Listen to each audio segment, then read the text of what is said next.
যাই হয় দেখবেন বিজেপির ভয় দেখিয়ে দেয়। আর এই ভয় দেখাতে দেখাতে ঘরের কানাচ্ছে বিজেপিকে নিয়ে চলে এসেছে।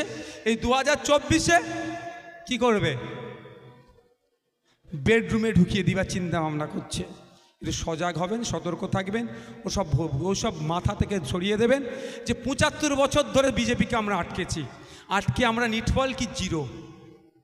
আমরা এই মমতা ব্যানার্জি 13 বছরের সরকার চলছে, কি পেয়েছেন? নতুন কোনো শিক্ষা প্রতিষ্ঠান কারো বুথে হয়েছে? যদি হয়ে থাকে হাত তুলে বলবেন।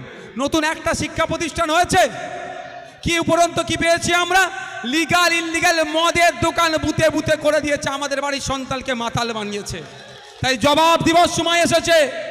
মায়েদের বলবো, ওই 1000-1200 টাকায় ভুলে গেলে হবে না।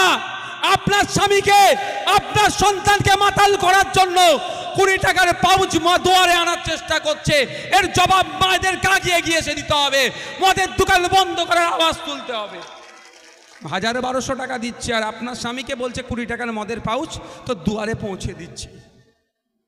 500,000 মায়ের হাতে দিচ্ছে। মা যখন ট্রিটমেন্ট করতে যাচ্ছে, সরকারি হসপিটালে হচ্ছে না, বেসরকারিতে যাচ্ছে, 15-20 হাজার টাকা বিল হয়ে যাচ্ছে।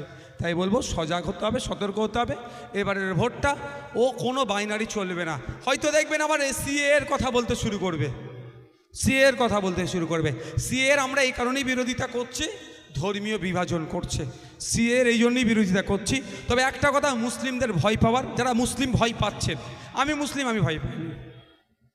সিএতে যারা ভয় পাচ্ছেন, যে মুসলিমগুলো ভয় পাচ্ছেন, আমি বলছি ভয় পাওয়ার কোনো জায়গা নেই। কিন্তু আমরা বিরোধিতা এই জন্যই করব, দেশকে স্বাধীন করার ক্ষেত্রে, দেশকে এগিয়ে নিয়ে যাওয়ার ক্ষেত্রে, দেশের প্রতিটা কর্মক্ষেত্রে প্রত্যেক ধর্মবর্ণ মানুষের সবার কন্ট্রিবিউশন আছে।